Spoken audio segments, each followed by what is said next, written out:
On the 24th, Special Counsel Mueller testifies that Russia interfered in our 2016 election to assist the Trump campaign, which knew about the interference, welcomed it, and utilized it. That's the 24th.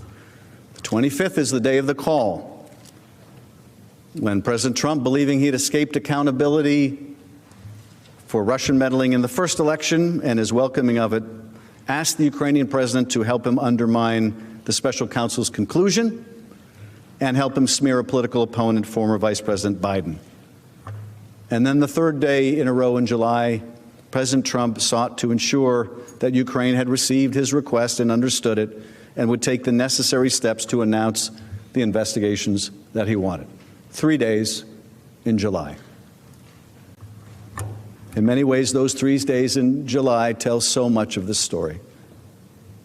This course of conduct alone should astound all of us who value the sanctity of our elections and who understand that the vast powers of the presidency are reserved only for actions which benefit the country as a whole, rather than the political fortunes of any one individual.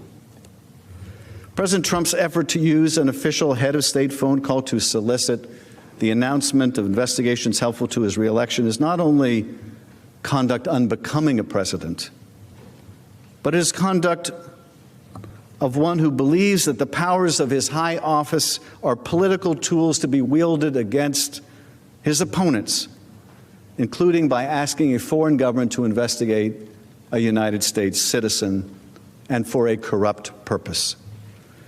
That alone is grounds for removal from office of the 45th president.